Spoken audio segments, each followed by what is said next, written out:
define the rules for online expression. As a special rapporteur, Kay was responsible for many landmark reports, including COVID-19 and freedom of expression implications, as well as a submission to the UN General Assembly on online hate speech. He has also published reports on AI and human rights, the global private surveillance industry, and the regulation of online content by internet companies. So without further ado, let's get on with the questions, but welcome all of you, and I look forward to a really robust discussion. Now, just for our viewers, we'll spend the first portion of the program engaging in questions and dialogue between the panelists. In the last 20 minutes of the panel, I'll open up the floor and take your questions submitted via the chat function. So please think about what you'd like to ask the panelists. There's no shortage of issues to discuss. The first question I want to start with Hella, the co-chair of the Oversight Board. And I want to start with a question regarding Facebook's referral of the Trump ban. So this is coming at a really heightened political moment. It's happening. The beginning deliberations by the Oversight Board of this issue is happening while the second impeachment is occurring. And it's a really big test for the Oversight Board coming at a very early stage in its establishment. So I was hoping maybe you could enlighten us and tell us some of the considerations, the benefits and risks of taking on such a controversial and politicized case for the Oversight Board. Great. First of all, fantastic to be here. Really welcome this kind of discussion. I also hope people listening in and being part of it will pose some questions, and I look forward to a lively debate. Before I answer your question, I think I might back up a little bit, because I think there are so many people who are not completely clear about how we're going to work with these cases. And basically the idea is that if a user is not happy with the decision that Facebook has taken on their content, either on Facebook or on Instagram, they first have to appeal to Facebook. If they're not happy with that, they can appeal to the Oversight Board. Obviously, we will not be able to look at all the cases. That goes without saying. We're already counting cases in the 10,000s and more. So we will pick the cases which are the most principal cases, which is of interest to a large number of people, and also the most difficult cases. A couple of weeks ago, we announced the decision of the first 5 cases. We will come with new cases very soon. And I'm very happy to talk about those cases because they give a good example of what we will do. Because first of all, we will take a decision in the cases of those 5 cases that we decided a couple of weeks ago. 4 of them we actually disagreed with Facebook's decisions, original decision, which means that they have to change their original decision. But perhaps equally important, we also gave some policy recommendations to Facebook, actually 9 policy recommendations. So that is how we're going to work. And I think many people have been asking, how are these guys actually going to work? What will they look like when they come out with a decision? But I invite everyone to look at our website. The way we have described the decisions, the way we have worded it is really good, because everyone can read it and follow it. And I really think that this will create a new conversation about content moderation. And now to your question, how we deal with this new and very high-profile case. First of all, I'd like to say that we are happy that Facebook has decided to refer this case to us. This was exactly why we were created in the first place, to take decisions on the most difficult and principled content moderation decisions in this world. So it's just right that this case should come to us. We just started it, which means that we have given it to a 5-person panel to look at it first. And we have also now just opened for public comments, which basically means that anyone, organizations or private citizens who has got relevant comments for this case can send them to us. And of course, obviously the user or the user's administrators can send their comments to us as well. And this is the beginning of the case. We will look at this case as we look at any other case, which is a principled, transparent way of working, where we try to balance freedom of speech with other human rights, and where we also look especially to that this is an extremely prominent public figure, and has this person or this user got different rights than other users. So that is a task that Facebook has given us, and that's the task we have embarked on. Great. Well, I think there's lots of follow-up to ask on that, but let me turn for a moment to Dex, and I want to follow up on a specific issue that Hella alluded to, which is that the full board is not going to be looking at this case. It'll be reviewed by a panel of 5, and I think one of the questions institutionally that people have is, how are the 5 people selected? I know one of them has to be from the country of origin in terms of where the case is actually occurring, but in terms of the other 4, it seems a little unclear whether members can put themselves forward. Is it a completely random process in terms of who's selected? Does there need to be some sort of familiarity, with the circumstances of the case in order to be able to then render a decision? So any insight on that would be great as a starting point. Yeah, absolutely. And it's great to be here, Steve. One thing I think it's important to stress is decisions go before the entire board. So the panels have a very important part in the process. You're absolutely right. There are 5-person panels, and those rotate. They are selected randomly. There is a mix of gender representation in each of those panels. There's always at least one member on those panels from the region implicated in the content. But really, the panel makes a determination which is then shared before the entire board. And those decisions are signed off by the entire board. So there is a lot of focus naturally on who is sitting on each of these panels. But really, it's important to think of these decisions coming from the Oversight Board as a whole. And that's part of the reason, not the only reason, why we also don't share the identities of the members in those panels. There are other very important reasons why we don't do that. One of the big reasons is being security. And actually preventing members being unfairly targeted for their roles and decisions, and also making sure that members aren't unfairly lobbied about decisions in advance of those. But really, I think that the panels rely on diversity and actually bringing together people with very different points of view, and then benefiting from the broader diversity of the entire board and all the different points of expertise we have on that. Right. Great. Thank you. Let me turn to David for a second. And, based initially in terms of what you've heard, obviously, this is a case of pretty strong import.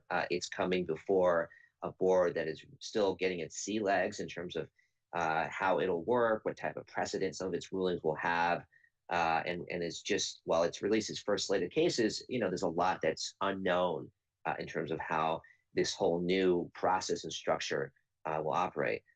What are some initial considerations that you think are important to be considered, both in terms of how the Oversight Board will review this specific case and its political import, but sort of more generally as they take up cases where there really are some high political issues at stake? Right. Steve, first off, thank you for including me in this panel. It's really great to be with such experts and such respected people. I guess I want to start by backing up a little bit. The way I see the Oversight Board is it's a mechanism that's been created by Facebook in order to ensure that Facebook itself meets its responsibilities to mitigate or prevent human rights harms. And those could be human rights harms that are focused on freedom of expression, but they could also be focused on the kinds of harms that are about harassment, misogyny, the depriving of people of space to speak, and also the offline harms of violence. And clearly, the situation of Donald Trump's account raises all of those issues, right? It raises the questions of, was he deprived of his freedom of expression? Although a footnote here, my understanding is that it was his account, but it was also an account that had multiple administrators. And I do wonder what that means for how we think about him and his account as a speaker in the traditional sense.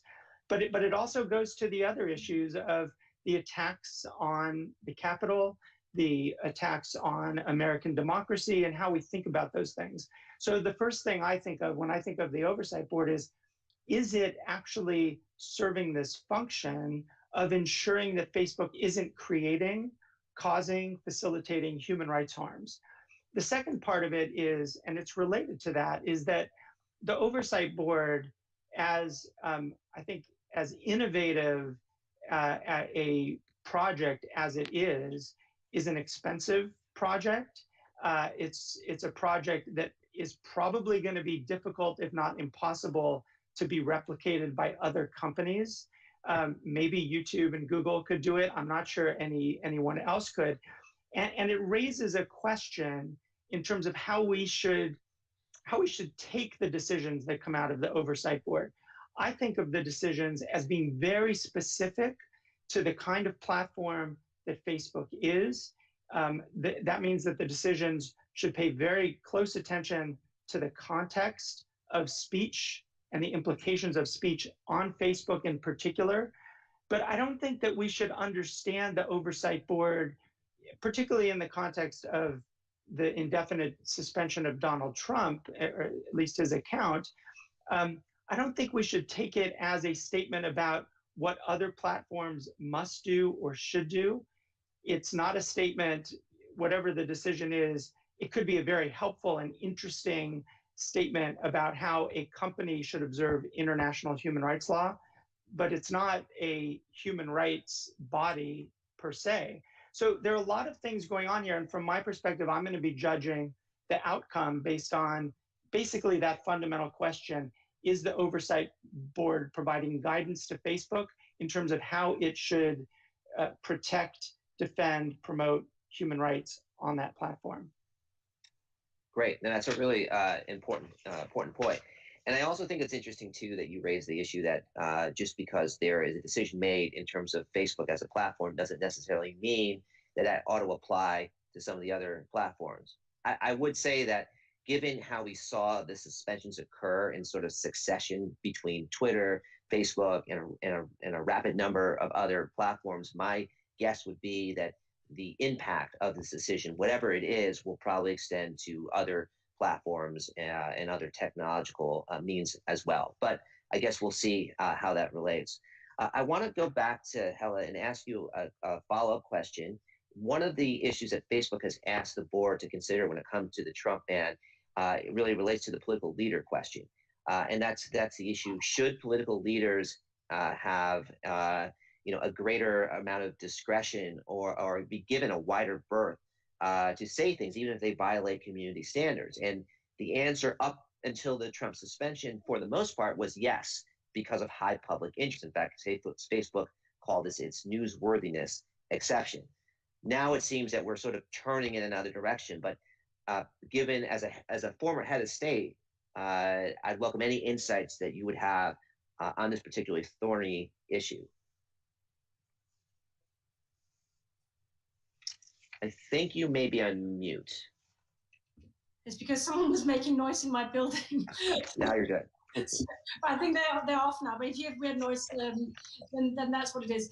On the newsworthy question, I think there's definitely been, there is a guiding line for Facebook. It has been for many years and will have to be for us as well. Because at the same time as when someone is a public figure, it might be more newsworthy what they're saying, but at the same time, they will have to take more insults than an ordinary citizen being on Facebook and Instagram. And that's always been the balance that you have to strike. I want to go back a little bit about what is the purpose of the oversight board. And I want to underline that I'm not here to defend Facebook. I have no interest in Facebook. I don't care about their business model. I don't really care about Facebook. So my interest is not in Facebook. My interest is how do we actually find out where the balance is, what content you can have. And it's not only for Facebook, I think it will not only create precedents for the other decisions on Facebook and Instagram, but I also think it will have an impact on other platforms. And don't forget that we also envisage that if this is a success, other platforms, other tech companies are more than welcome to join and be part of the oversight that we will be able to provide. But that's a different story, and that's down the line. But apart from taking those kind of decisions, I think we will also be able to add other features to the debate around content moderation. Because until now, content moderations was basically done by the last person on Facebook or Twitter, as we have seen, either Mark Zuckerberg or the other platform directors. For the first time in history, we actually have content moderation being done outside one of the big social media platforms. And just that in itself is I don't hesitate to call it historic. The other thing that we will be able to add is that for the first time, we have a true basis on how to discuss these issues. If you look at our decisions on our website, if you look at some of the public comments that have come in, this is the first time where we will have everyone will have real access to debating these issues. For me, Facebook's decision has been a completely closed box until now. People didn't know why their content was taken down. They couldn't get a real decision, a real overview of what community standard they had overstepped. And of course, for users, it's extremely difficult to get in contact with anyone on Facebook. And they didn't know whether the content was moderated by an algorithm or by a human moderator. So for the first time, we actually have access to understand these content moderation decisions, and for the first time to debate them. So I think just in terms of transparency, our access to these decisions, and also giving Facebook policy recommendations, we will set a completely new standard to what we have until now. So I agree that we have to measure how this relates to human rights, but there are so many other things to be gained from this way of taking decisions, and that's why I joined. I don't, as I say, I don't owe Facebook anything. I joined because I think we need a much better and qualitatively much better discussion about these content decisions, because you can't just take everything down. You can't leave everything up. We have to find that fine balance, and we have to do that with much more transparency and much more engagement from the users and everyone else. Great. No, I think that's, you raise a couple interesting aspects. I mean, I think first of all, you hit upon a really important point that there's so little that the broader public or even the community of experts know when it comes to some of the basic operations of Facebook's algorithms and this type of transparency that many have called for, including David in a number of his reports. And so I think even showing a little more about how that works and then being able to push on these policies is extremely important. At the same time, there's a lot of criticism that, by nature, the Oversight Board is a court. It's fairly closed in terms of how its decision-making is taking place. There's anonymity in terms of who actually is on the slate of judges to look at the case, and that it's comprised of leading experts without any question around the world, but that leading experts who also represent an elite perspective in terms of some of these decisions. And so I'm wondering, is that balance going to be difficult, and will that undermine some of the legitimacy that will come from what is arguably a very important step in terms of taking away decision-making for content out of the company itself and into an independent body? David, do you have a response to that question? Yeah, it's a really great question, and Hela's points are also really, really important here. The way I see this, and I think the seriousness with which so far the Oversight Board has taken its decision-making role is I think to suggest that it sees itself in a way as a court-like entity, whether we want to call it a court or not. I mean, all of the things that have been said by my co-panelists have been emphasizing principles of independence, of expertise. I think all that is really quite important. We also need to reflect on the fact that there are limitations, and the Oversight Board is not the panacea for all the problems of online speech. It's far from it. It's very specific in, to use a court-like term, its jurisdiction. Its bylaws, its rules are basically allow for certain kinds of decisions to be taken around takedowns and so forth. I think it's very interesting that, as Hela mentioned, the Oversight Board making recommendations on policy. That's actually very useful and important. Those, again, apply only to Facebook. They don't apply to any other platform. But I think that's interesting. The broader problems that people see with social media, however, that go beyond content moderation, that go to the business model, that go to algorithmic recommendation systems, to all of that. I mean, it's certainly possible that those things will arise in the course of the oversight board's work.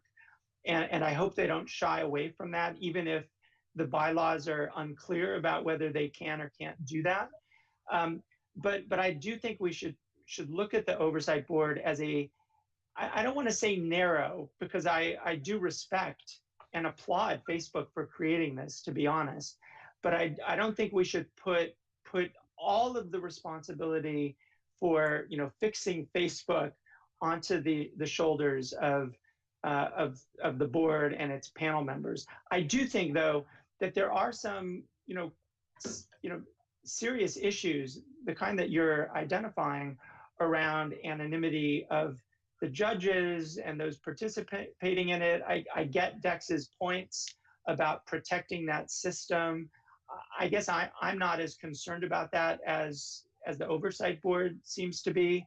But I think those are some issues that don't go to the quality and expertise of the decisions themselves, but how those decisions are reflected in the public space, the credibility of them, the ability to engage with them. And that, I mean, I think over time we'll see how that plays out, but it's certainly a concern that I think people legitimately have. I'd like to add to a little here, because I think there is a misunderstanding. We don't have any anonymity. I'm sitting here, I'm one of the co-chairs. I don't have any anonymity. Everyone can contact me. They can contact me on Instagram right after this call. There's no anonymity. And I don't know why you would be saying that there is. Because we are 20 members, it's completely public who we are, what our background are. Even my politics is completely public. And we have a five-member panel who prepares the cases for us, but it's the whole board that takes the decision. So I don't understand this notion of anonymity. So that's kind of the first thing. The other thing is we don't pretend to be everything Facebook. We cannot deal with how Facebook is taxed in where they operate. There'll be political regulation that is outside our remit. But I do think that everyone who criticizes this endeavor also needs to come up with an alternative. And I've been thinking about this because I've been working with this since October 2019. What would be the alternative? In my world, it would be much better if we had like a multilateral organization, the UN, for example, who could go in and do this oversight and to create an oversight board with independent members from all over the world. That would be cool. That would be the best way. I just don't think that's a feasible thing that cannot happen. And I really invite everyone who's critical around this oversight board to come up with a better solution, because for me, it's much better than content decisions are taken outside the big flat platforms than ultimately by Mark Zuckerberg. So that's my invitation. If I could I just want to make sure that it's clear, when I was talking about anonymity, I was reflecting on Dex's point that the names, the identities of the panel members on the specific case aren't known. I totally get that. In fact, I know many of the members of the board, and I even published something that was extremely positive about the makeup of the board. I was really only referring narrowly to the issue of the panelists. And also, to be clear, I wasn't necessarily criticizing that. I was just responding to the question about, how that might play into some of the credibility issues. But I think this last point is really important on alternatives. And I think this is where, as a matter of public policy, so moving away from simply looking at the oversight board, but looking to what do we expect policymakers, whether it's in the UN system or it's in governments or it's multi-stakeholder forums, what do we expect them to do? What do we as individuals or as citizens of our various nations deserve in terms of the kind of oversight that should be sort of placed over the entire industry, not just one company? And I think the points, there actually are some really great ideas out there. Article 19, the NGO based in London, has promoted this idea of social media councils as an example. And I think it's a great idea. I've promoted it myself. There are absolutely complications as to how one rolls out something like that for an industry that is global and has impacts in places around the world. But I guess my one concern, and this is truly not a criticism of the Oversight Board at all, but my one concern over the entire process and sort of the specialness of the Oversight Board is, will it, in a political and a regulatory sense, somehow suck up all the oxygen that might otherwise be necessary for multi-stakeholder and global processes to breathe? Again, that's not a criticism of the Oversight Board. It's just a reflection on the fact that, look, we're having this conversation. These kinds of conversations are happening all over the world, and I really don't want policymakers to be distracted from the fact that, notwithstanding the Oversight Board, we need regulation of this space that is governmental, that doesn't get into content, in my view, but is also multi-stakeholder. That is, it involves all the different actors who are implicated by social media. Just let me just put a, oh, please, sorry, Steve. Just to add on to what David said, I very, very strongly agree with this point. And I think, from the Oversight Board perspective, we have been super clear all along. We do not see ourselves in any way as a one-size-fits-all solution. Any meaningful solutions to these massive global problems is going to come through a whole patchwork of different things. Solutions from civil society, from the industry, and absolutely from government and international organizations. I think one of the things that is going to be a point of tension with some of the public debate out there on these issues is people are mad as hell about Facebook and about social media. Spend 3 seconds on Twitter and you'll just see the volume of commentary about these issues. And I think one of the interesting challenges is, over the last decade, largely because of social media, I think, people have got very limited attention spans for coming up with these very nuanced and complex solutions. People actually want a quick one-size-fits-all solution, and they want to know what is that one mechanism which will solve all of our problems. And the Oversight Board is not it. We have never claimed to be, we definitely don't see ourselves in that way, but a lot of people want to immediately dismiss the Oversight Board and look for something new. But I think the truth is, any real solution is just going to have to involve a lot of different pieces of the puzzle being solved by very different actors, and all of us trying to work together and share our learnings so we figure this out. Yeah, and if I could add, I think we're trying to find a solution on content moderation, which is not with governments. I mean, governments can't do content moderation. And I hear, I'm in Europe right now, and I hear so many of the European governments talking about that now they want to do something. But looking at just the borders of Europe, Belarus, Turkey, Ukraine, all those countries, every time something happens, Russia, of course, every time something happens, the first thing that governments do is to shut down social media. They don't want anyone to be in contact with each other. So we have to really have a deep conversation that it might work that governments are involved in content moderation in some countries, but I would say most countries in the world, it would be a disaster because governments have very specific ideas of what is good, what is freedom of speech. And I could mention many countries where Facebook operates, where it would be very, very bad for people to have that imposed on them. So I do think we have to also be very clear that governments are not the best ones to do this content moderation, and we have to find something in between. I agree with Dex, we might have not found the perfect model for everything, but I do think it's a good place to start because the way that content was moderated before, 2 weeks ago, was not good either. No, I think you raise a really good point, especially in terms of the questionable record of many governments around the world in terms of getting them involved in content moderation. And so we're sort of stuck a little bit in this difficult place where on the one hand, I think relying solely on a private jurisdictional body raises questions, in terms of who makes ultimate decisions about appointing members, whether you're adequately getting in the voices of a larger diversity of stakeholders, as David alludes to. On the other hand, there is, very much a question of negative government interference if they're allowed into the room for content moderation. And that actually brings up an interesting point that I think the Oversight Board is planning to take up in terms of two new cases related to India, where we're seeing right now in real time protests from farmers and questions about, I think it's more Twitter than Facebook, but Facebook I'm sure is implicated in this, but pushback from the government in terms of taking down tweets and hashtags and posts associated with that farmer rebellion. And so I understand that at least that there are several cases from India that the Oversight Board is planning to look into in the near future. Maybe Hella? Yes, I don't know how much we will definitely look at cases from India.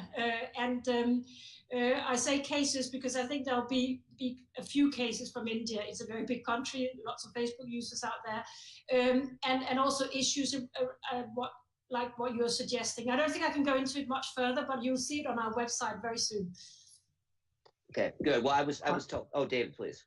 No, I just wanted to say on this, it's a really interesting question, and I think for people who are listening and who are new to the Oversight Board and also new to how all of the companies do content moderation, I mean, your question really highlights that, the companies on the one hand have to moderate their own space according to their own rules, and they have community guidelines or rules and so forth, and standards and so forth, but they also are committed to observing local law, committed to observing national law. And that relationship between, say, Facebook and the government of India, when India demands the takedown of certain accounts, which is very much in the news with respect to Twitter, that's outside the purview of the Oversight Board. And yet I do think, and I'm glad that you raised the question, because it remains a severe, and Hella's point I think was really well taken, which is governments remain extremely eager to clamp down on freedom of expression and public debate on the platforms. And there's nothing that the Oversight Board or any other outside board can do about it. There is something that governments, certainly government like Denmark, which is one of the leading freedom of expression governments in the world. I'm not just saying that because we're on a panel together. It's actually factually true. But other governments should be pushing for greater, or should say, less restriction from other governments at the same time as these other multi-stakeholder kinds of approaches might evolve. Right. No, I think that's kind of where the balance and will sort of need to be struck. And I think why we're so interested in seeing how that will continue to evolve. Let me ask a question to Dex in terms of the kind of public engagement so far. So there's obviously been a lot of interest, especially in terms of the Trump ban, and there is one more day for public comments to be open. I'm going to start incorporating a few of the questions I've seen in the chat box, but one question we had, I believe, involved to what extent how many public comments the board has received thus far when it comes to the Trump suspension case. Can you give us some general figures in terms of that issue? Yeah, absolutely. I just checked on the latest number this morning, and it's probably continued to grow just because a lot of them are coming in. I believe we've had around 9,000 comments so far. And if you look at the volume around the first set of cases, it was just over 100. I don't want to diminish that number because in that submission, there were some very quality comments. They really did inform multiple policy recommendations that came from the board. And we're incredibly grateful to all the civil society leaders and academics who took the time to prepare those really thoughtful submissions. This is an order of magnitude greater. So definitely there is a lot of work being done on the board side to read all of those comments and to go through them and to get all of the findings there that are relevant to making the decision. But certainly it's been a very impressive array of organizations all over the world who've submitted. And that's a key point as well. It's not just organizations in the US. Really, there are all sorts of actors and ordinary folks from around the world who have said, this is something that I care about. Great. One question I have is that, so turning to the first slate of cases that were just adjudicated and decisions are out, one thing that I think a lot of us noticed, and I think this speaks to the independence part of the board, is that I think in 4 out of the 5 cases, the board recommended reversals for Facebook's decisions. And so, I'm curious about whether there's more to that. Maybe Hella, that for you to highlight. Was that deliberate? Was it just the nature of the cases that were chosen? And more importantly, what can we make in terms of the precedents? If there are precedents that will be built from, in terms of the decisions that were rendered, can these provide clues into where the oversight board may head in terms of its future decisions based on kind of its first pattern and decisions from its first set of cases? Yes, I think we can. And again, I invite everyone to go and have a look at them, because it's actually really interesting, our decisions. And what I also want people to look at is our policy recommendations, and they're very sort of down to earth.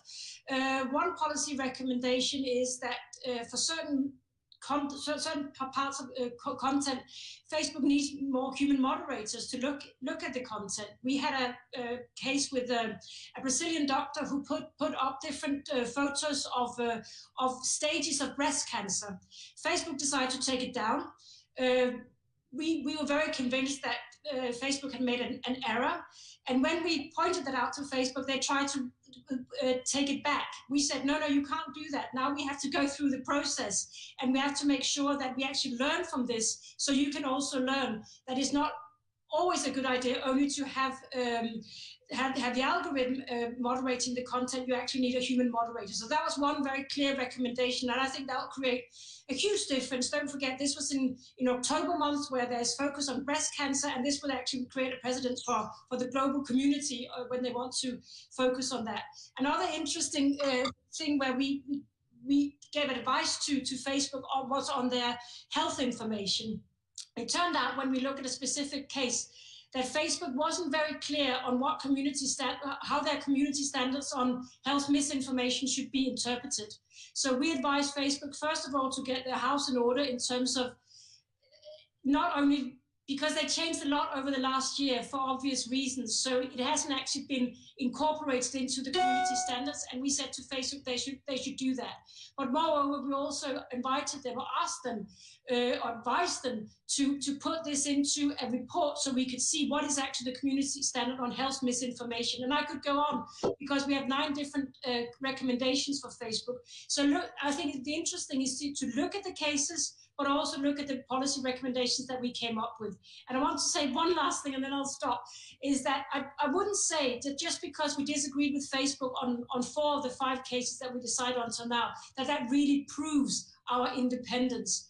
I would like to hope, it can't be right that we just have to disagree with Facebook, then everyone believes in our independence. They have to look at why we came to certain conclusions in the individual cases, and then find out, and then look at that. And of course, we are independent of Facebook. We will in many cases have policy recommendations, and I think we will show our independence, not only from being awkward and disagreeing with Facebook, but actually having a much more principled approach to these decisions. Great, thank you. David, any initial reactions from the first slate of cases? Anything that either surprised you, that you thought good or bad, or something that you felt provides a little more insight into where the board may continue to kind of move as it takes on a greater number of these types of cases? Yeah, I found them all very interesting and pretty rigorous in many respects. And I actually do think there's something important about the sort of saying to Facebook, you got this wrong. And I agree, it doesn't prove independence, but when you look at the way in which those decisions were made, I think they're very interesting. And I would just point to one point in particular, and that is, and I'm sorry, there was some reference to my reports in the decision, so thank you for doing that. But I think, putting aside the sort of self-promotion part of this comment, I think that the board was showing that it takes serious the idea that Facebook is a global platform, and that the Facebook rules themselves simply don't answer all these questions well enough, at least on their own. and that there's other standards, and that the global standards that one finds in international human rights law, which of course cannot be applied to Facebook as if Facebook is a state. It's not a state, it's a company. But those standards do provide a kind of set of principles that allow the company to see, and for the board to tell Facebook to see, that there are multiple kind of competing rights that are involved on the platform. Rights to freedom of expression on the one hand, which globally is a human right. But there's also the other rights we've talked about since the beginning of this conversation around physical autonomy, and democratic institutions, and so forth. So I think that there's actually a lot of interesting material in these early decisions, which, at least on the merits of those decisions, I think deserves to be, taken very seriously. Yeah. But I thank you for having read through it, and of course we used your advice. But I want to say that it's so complex because, first of all, we have to look at the community standards that Facebook have. They don't, as I said before, they're not actually completely clear on some of the issues, particularly new issues. Then also we run it through the international human rights law. And we accept that Facebook is, as you say, is not a country, but there's still certain standards that Facebook can live up to in international human rights law. So those are the two, those are part of our decision tree to get to a decision. And those are the discussions that will be so complex. And don't forget, our cases will be some of the most complex. We didn't always agree on these cases either, and that will be part of the way we take decisions as well, because we actually run it through these decisions, and Facebook has never done that themselves properly, at least. And for the first time, we will actually be doing that, and people can look over our shoulders to quite a large extent. Great. Helen, let me ask you one point of clarification. So this is coming from one of the viewers who's watching this broadcast, and they want to clarify that the human rights standards, international human rights standards that are used, do not apply if they conflict with national law. Is that correct? No, human rights standards, international human rights standards, they apply to everyone. They apply to everyone, so that's the question. No interpretation, they apply to everyone. Not like if a state, what a state has to follow, but companies and Facebook, they actually have to live up to international human rights law. So there's no, for us, that's not a contradiction. We don't actually look at national law when we look at cases.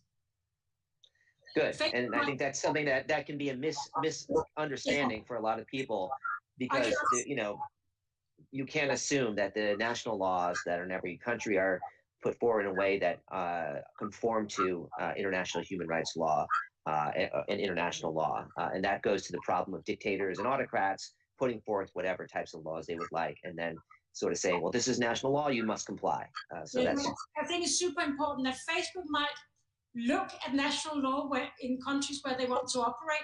I'm not sure they comply always with national legislation. I think they try to come around it, but you have to ask Facebook that. But we don't have to. Right. We care about the community standards, and we care about international human rights law. Right. Now, another question from a viewer is just they want to clarify that policy recommendations are not binding on Facebook, right? So that Facebook doesn't have to do anything that you recommended policy-wise. It's merely you have persuasive authority on that, but it's not something that Facebook actually has to accept.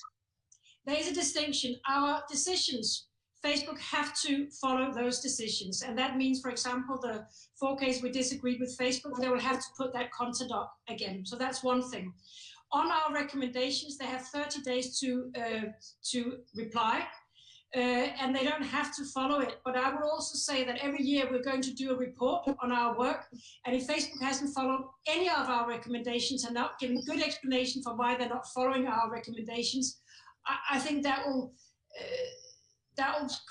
put a question mark to the whole endeavor. So we'll see how Facebook reacts. They have 30 days to react now, and I would certainly expect Facebook to do their utmost to understand our recommendations and try to follow them.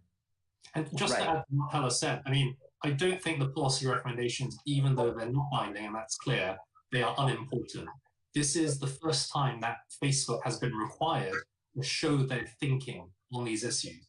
They have to share how they are processing those recommendations. They have to seriously consider them as part of their policy-making processes. And they have to make public their response on these things. And again, these are things that Facebook has never been required to do because of the very opaque way that they've previously made decisions on these very consequential matters. So I think, we look to see how Facebook will, implement those policy recommendations. There are already early signs from this week, with Facebook's new vaccine misinformation policy, that they are seriously considering those recommendations. But over the long term, understanding the pattern of thinking there and making Facebook say why they're not following our recommendations, I think is really valuable. Right. And so that, and I think that's an important point, especially as we look towards the Trump ban, because, I can think of a couple policy recommendations that possibly could emanate, one of which is directly asked by Facebook itself, which is on the political leader question, where, depending upon how the board recommends, one hopes that this might actually affect future decision making in terms of what political leaders can or cannot say, on the platform. I think I also would wonder whether this is an opportunity, potentially, whether it's in that case or further on, to ask some questions about transparency when it comes to algorithms and what is disseminated in terms of certain types of speech or in terms of certain types of inflammatory rhetoric, whether protected or not, to get a better understanding of what that distribution looks like and who actually sees what when it comes to news feeds. Again, I don't know how far afield the Oversight Board is able to go when it comes to these policy recommendations, or whether you feel bounded by a certain scope. But I think a lot of people would be curious how much you're willing to push that line. Yeah. Do you want me to give it a go? Please. Yes. So, yeah, I mean, first a few things about our scope. Right now, our scope is that we can look at cases from users where their content has been removed by Facebook. But our scope is going to expand over the coming months. So we will also be able to look at content that has not been removed by Facebook. The reason why that is a little bit more complex is because it takes a third party to actually complain about content that Facebook has left up. And a third party then had to complain, but the user is quite happy. The user's content has been left up, user is quite happy, but a third party had to complain. That will also be within our scope. The next thing that will also be in our scope is when Facebook shuts down a whole account. They do that sometimes, and until now, that's not been in our scope, but it will be. So that's the scope that we will end up having. That was the first thing. Then on algorithms, I mean, because our cases will work as case law, it will create a precedence in the future for other likely pieces of content and comparable persons who have put up that content. I think that over the years, Facebook will have to also change their algorithms, because it will also matter to us how much what ranking Facebook has given a particular piece of content. So that means if Facebook has a piece of content which is not permissible, just barely permissible, but they also decide to give it a very high ranking so that more people see it, then of course it'll be more damaging, which we will obviously be able to comment on. So in the long run, our decisions will also have to impact their algorithm. This was an extremely complicated answer to a very simple question in my not mother tongue, but I hope that is clear. What I'm trying to say, that algorithms will actually also be impacted by our decisions in the long run. Great. I think this is extraordinarily interesting, and I think it goes to something that is common for the creation of any organization, and it may be that over time the Oversight Board sees its role, much as Helle just described, as it being essential to look into certain processes that Facebook engages in as part of its own content moderation in order to answer the specific question in front of it. And so getting into those issues may actually involve doing things that Facebook itself, when it conceived of an oversight board, that it didn't originally think was going to be the process. And I think that's something that over time, observers are going to need to watch. Like, to what extent does the oversight board grow and develop, in a way, almost its own sense of its jurisdiction, if I can put it that way, even though at the end of the day it's still it's a non-public response to problems of content moderation. That will be something, I think, very interesting to watch, and particularly watching it in the context of something like public figures, and the way in which we think about, Donald Trump's account and public leaders all over the world.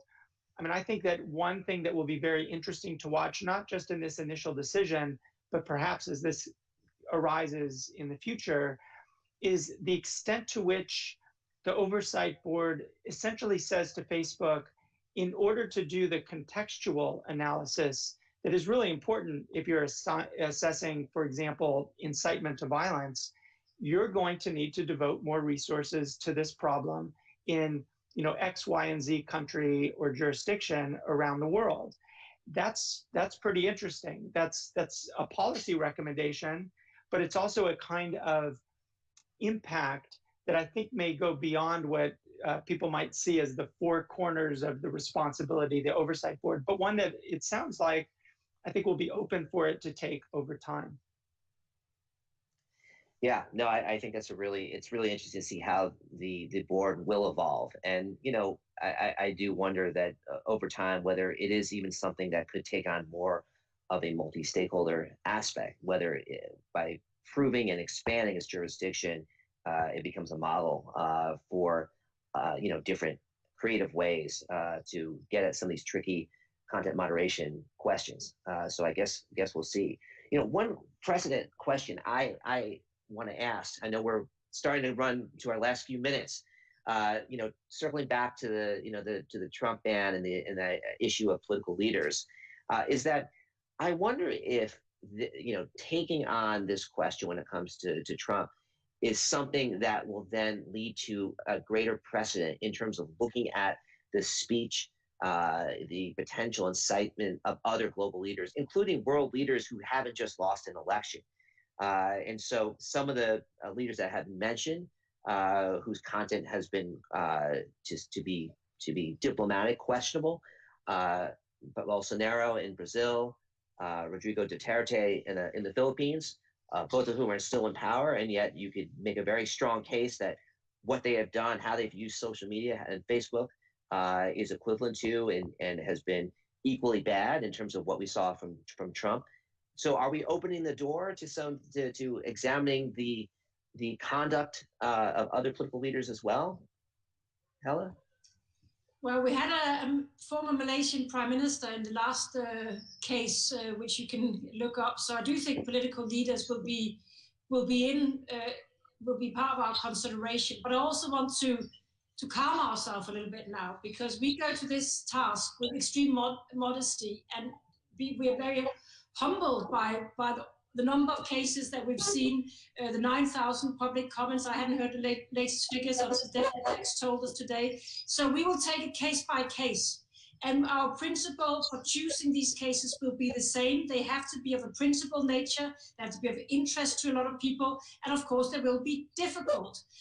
So of course, there'll be political leaders, but it's not like we're targeting that right now. We have a very difficult case on our plate right now. Let's deal with that, and let's see the other cases. And I think we should be judged by years of work, not only a month of real deliberation and decision making, but by years of work where we will build up our cases and decisions, and let's just meet again and discuss them.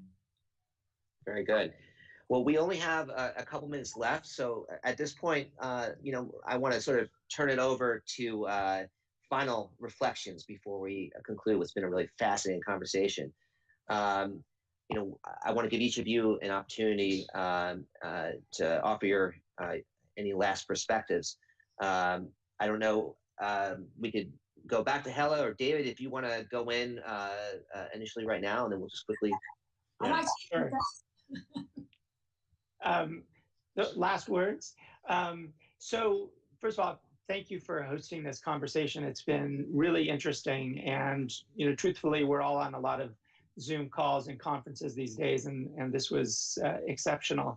I think that I would say that as people think about the Oversight Board and do their evaluations of it, they should be, I think, yes, mindful of the humility that Hella was just talking about, and in a way that, at least at the outset, the limited framework that it has. But I think that people will need to stick with this story for a long time to see whether the approach that the Oversight Board takes, which the early suggestions are that it will be a serious approach, whether that approach is really embraced by Facebook, and also whether there's a possibility for expanding out from this example into civil society and multi-stakeholder approaches more generally around the world. And I think that that's something that I'll be looking to evaluate beyond the specific cases. And it sounds like that's what the Oversight Board members themselves are thinking about as well.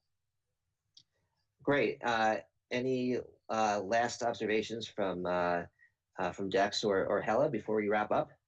Yeah, I would say there is an extraordinary number of things on a daily basis that people are mad about Facebook for.